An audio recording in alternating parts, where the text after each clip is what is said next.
Podcast One presents The Lady Gang, the Hollywood Girl Posse, with LadyGang Quickie. Here's Kelty Knight, Becca Tobin, and Jack Vanek. Let's make this quick. Hello, hello, hello. Welcome to LadyGang Quickie. I am Becca here with Jack and Kelty.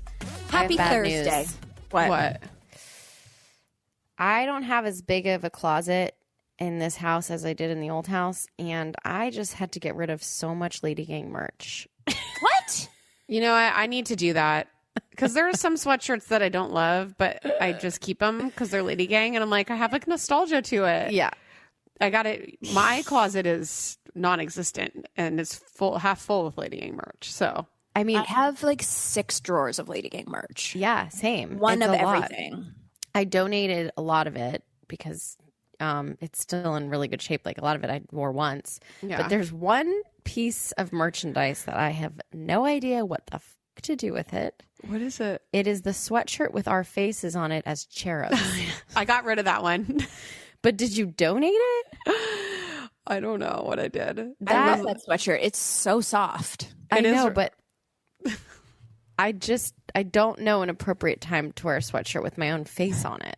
It was an Anytime. iconic sweatshirt, and to be honest, we didn't sell as many as I thought that we were going to.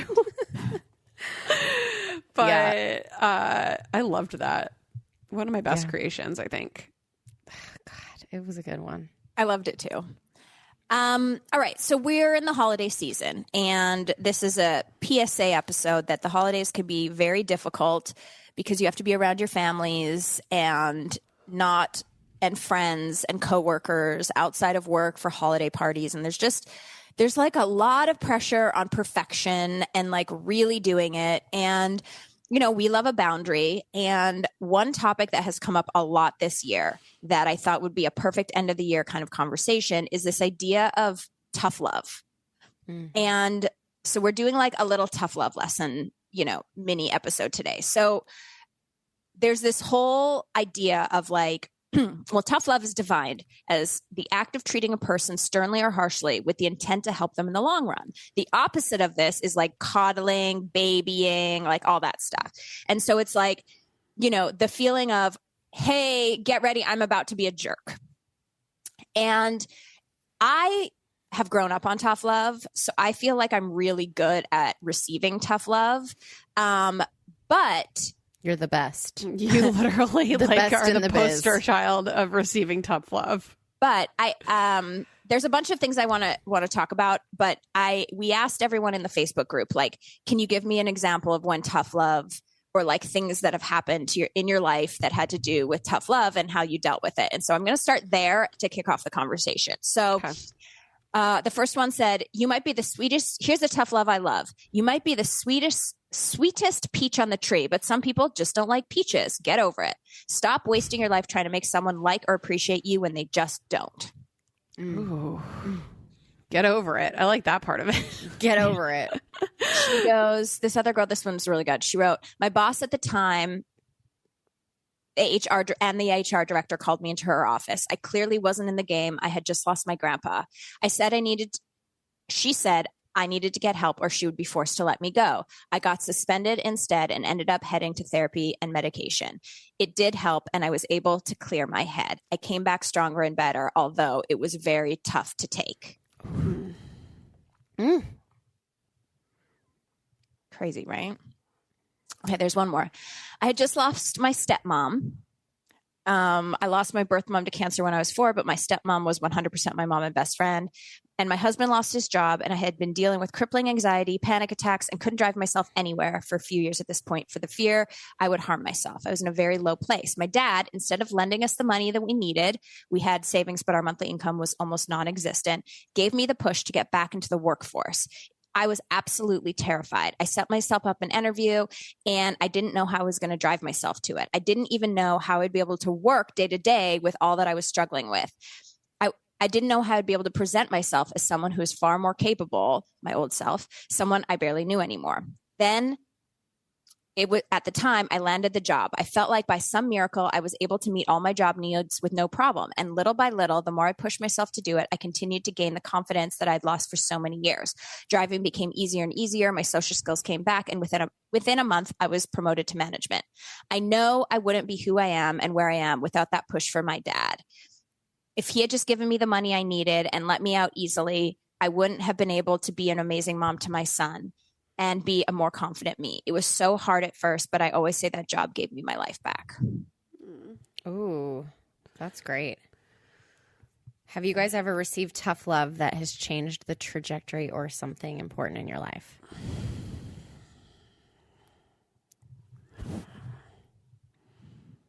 Kelty, you've received all the tough love. Well, this is interesting. So I was thinking about this with Becca. You now have a son. And so it's like, how much do you tough love and how much do you coddle? And they found a study found that children's upbringing had a profound effect on social skills later in life. The children with tough love parents were twice as likely to develop empathy, resilience in the face of difficulty, willpower, and control over their emotions. So it actually is really good for kids to have tough love. I think you have to, because it's like your introduction to feedback that's not positive. So it's like if you are coddled by your parents your whole life and then you go out into the world and you receive feedback that's not great in a way that's not perfect, then you crumble into a million pieces. Yeah. So, yeah, I understand that. I mean, there's definitely a delicate balance. And I think I'm trying to figure out what that is too, like as a parent. And I don't care what anybody says. I think that parents of boys struggle the most with with that balance, I guess, if you will, because I think in the past boys have been raised in a certain way of being tough, get the fuck over it, be better, be stronger, be whatever. I mean, girls have that too, but we're able to be softer with girls, I think. And yeah, you don't worry that girls are going to go out into the world and like not be able to stick up for themselves, even though like we probably should have worried about that a little more. So it's like the tough love is hard because you also don't want to break anybody's spirit. So I don't want to break my kid's spirit, but I also want him to be tough. I want him to be resilient in the world. And I want him to hear bad things about himself.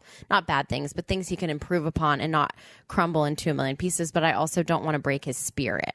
So it's like, it's hard. It's like with friends too, because learning things about people in your life, like how much they can take and how much they can't. Like Kelty, of the three of us, can certainly take, and sometimes it's the only way Kelty receives a message, because it's really been the only way that you've been communicated with your whole life is like a harsher delivery. And then Jack and I are not as good at receiving that. It's like I go on the defense and then Jack crumbles into a million pieces. So it's like someone could have been better with me. Same. I'm like very good at giving tough love, I feel like, but not at receiving it. And that's probably like a flaw of mine for sure. Like I am, out of the group of my friends, like I am the tough love giver. Like I do. Yes. For Oh my sure. gosh. Ask any of my friends, especially when it comes to like relationship advice, because like my biggest pet peeve is like the asshole, right? Where it's like somebody's asking for advice and you give them, you know, you're giving them the correct advice and then they're not taking it at all. So I'm like, well, you wasted my time and you just basically want to hear yourself speak at this point. But so I feel like I am very good at giving it. But yeah, I mean, my parents definitely didn't raise me with a lot of tough love, but I feel like I was raised correctly. Like I wasn't coddled too much where I feel like I can't take anything, but I guess I do crumble. So who knows? Well, also there's something that happens like when you have a sibling. Yeah. That somebody treats you like shit. When Yeah. you're a younger sibling, especially. I grew up being treated like shit on the bottom of a shoe. Like for a lot of my childhood. My sister, the only person I wanted to get approval from, had absolutely no interest in showing me she loved me. So it's like, I think there's a little bit of that. And I also think that plays into a lot of qualities that are bad about me too. So I'm not saying it was like the best thing on earth to have a sister do that. I mean, I love my sister. But it definitely hardened you just as like a baseline. Oh yeah. I became like tough as nails. I became a vicious fighter. And even now, like 36 years into my life, it's only been the last couple that I have had to tamper down that form of communication that I can have when I'm feeling rejected or scared or mad or whatever it is. Yeah, like the defensive. It's defensive. And it's so weird, like how truly those relationships and experiences shape you as how you take on stuff as an adult. Yeah. I actually want more tough love to me, but I think I've created people too scared in my life to give it to me. It's hard to change those things now, right? Yeah. It's hard when you've known someone to all of a sudden wake up and be like, and now I will be this kind of friend to you or this kind of person to you. No, you know you what I can't. mean? Does having extra energy during the holiday season seem impossible? Well, not anymore. My go-to for extra energy this time of the year is Spark from Advocare. It's a great tasting energy drink mix that's sugar-free and powered by 20 vitamins, nutrients, and minerals. You can find your flavor of Spark and discover more products for all your health and wellness solutions at advocare.com/lady. That's advocare.com/lady.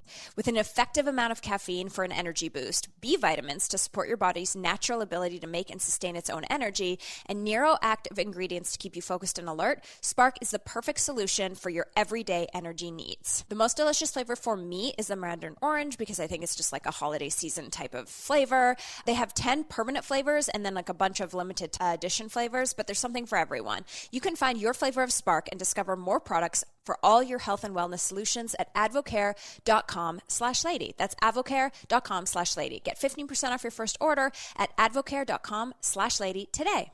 This episode of Lady Gang is brought to you by Progressive Insurance. Hey, Lady Gang, whether you love true crime or comedies, celebrity interviews, news, or even motivational speakers, you call the shots on what's in your podcast queue, right? Well, guess what? Now you can call the shots on your auto insurance, too. Enter the Name Your Price tool from Progressive. The Name Your Price tool puts you in charge of your auto insurance by working just the way it sounds. You tell Progressive how much you want to pay for your car insurance, and then they'll show you the variety of coverages that fit within your budget, giving you options. That's something that you'll want to press play on. To start with an easy quote, you'll be able to choose the best option for you fast, and it's one of the many ways you can save with Progressive Insurance. Quote today at Progressive.com to try the Name Your Price tool for yourself and join the over 27 million drivers who trust Progressive. Progressive Casualty Insurance Company and affiliates. Price and coverage match limited by state law. The Lady Gang.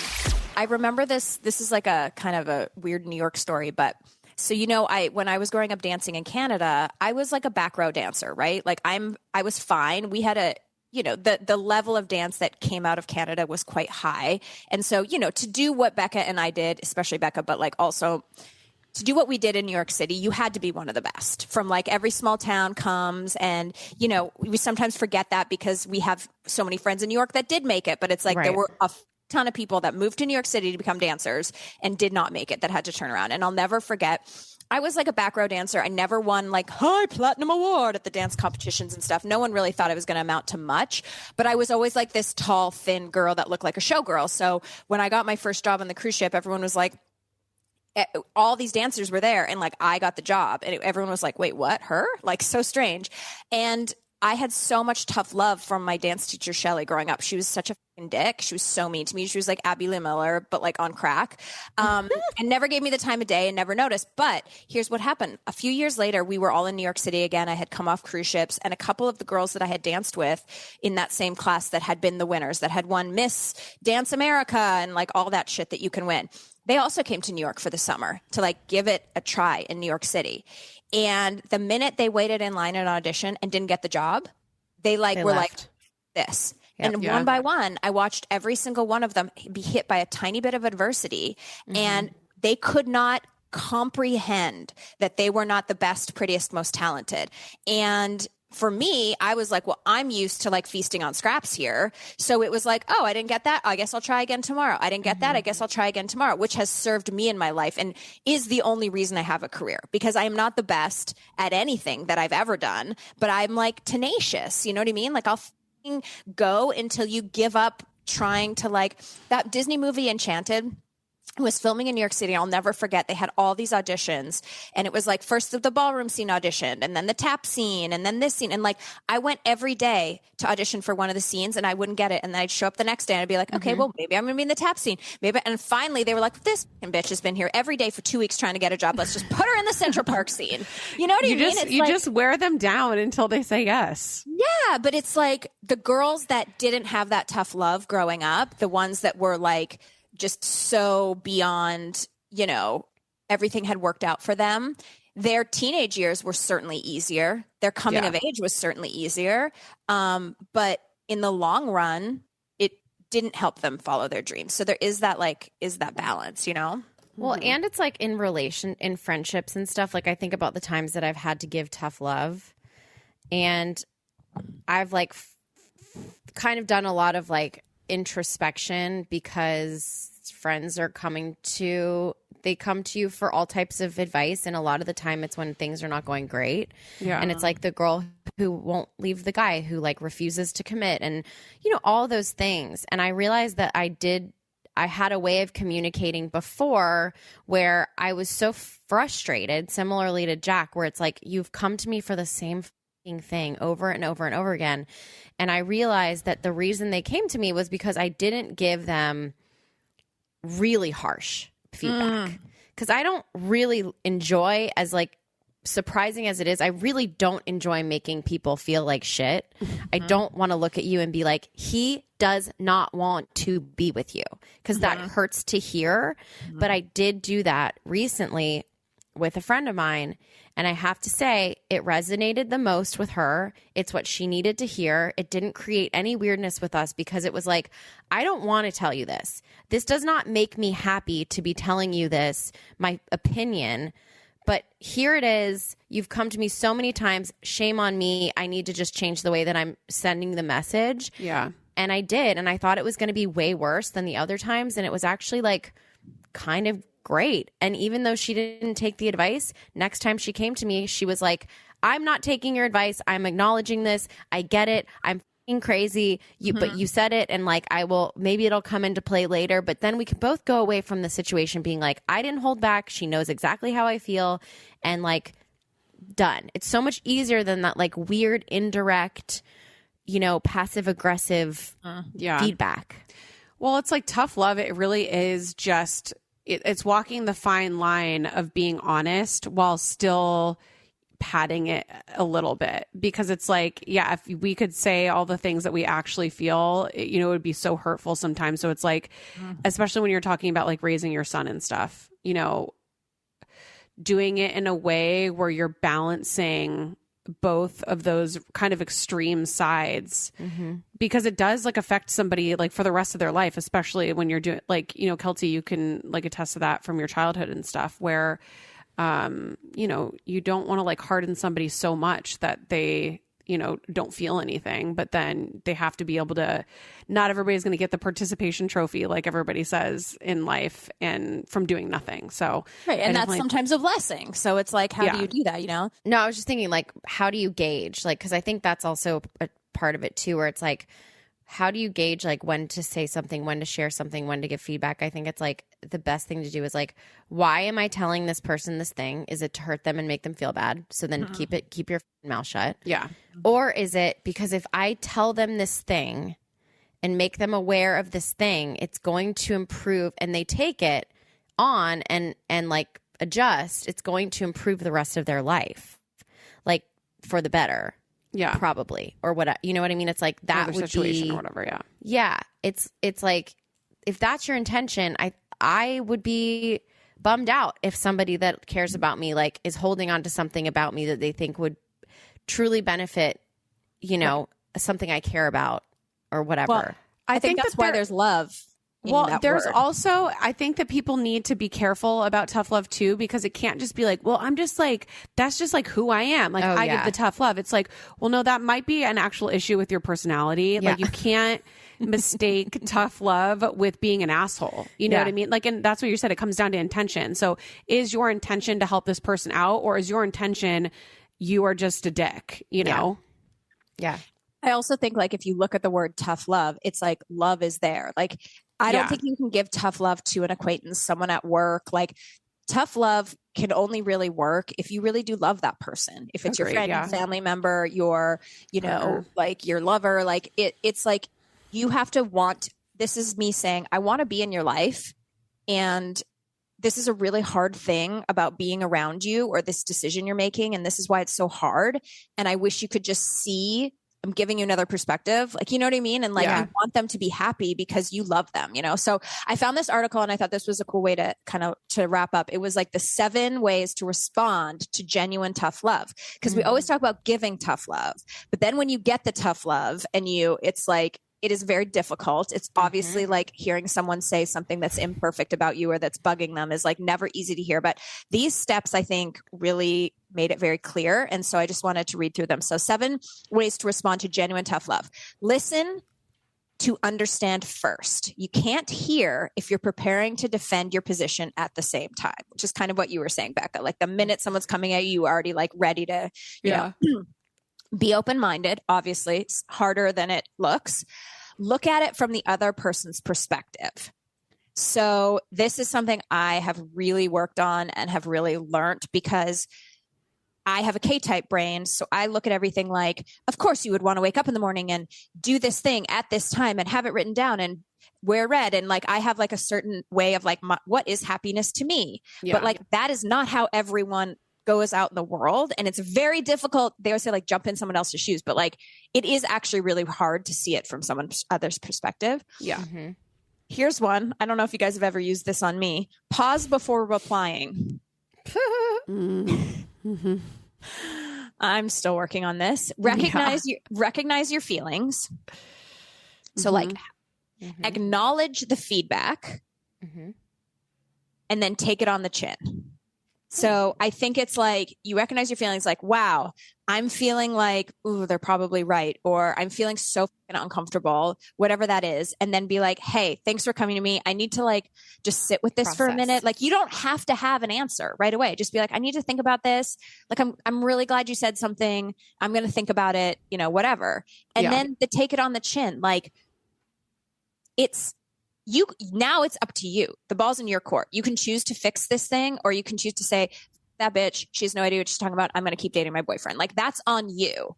But like you don't want to like go back and start like defending your, like, this isn't a defense thing. It's just literally like recognize your feelings, acknowledge the feedback. Hey, thanks. This is great. And then take it on the chin and then make your changes where you see fit. Amen. I love that.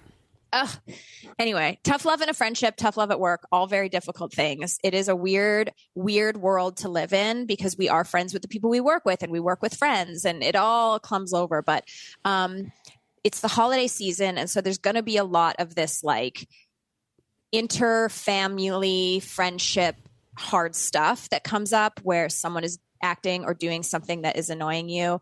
And I think try to get through the holiday season and then maybe regurgitate it in January and like get clean in January with the people that you need to, but just that's my our tough love advice for this holiday season. Yes. And don't let this encourage you to start do giving anything. tough love. Yeah.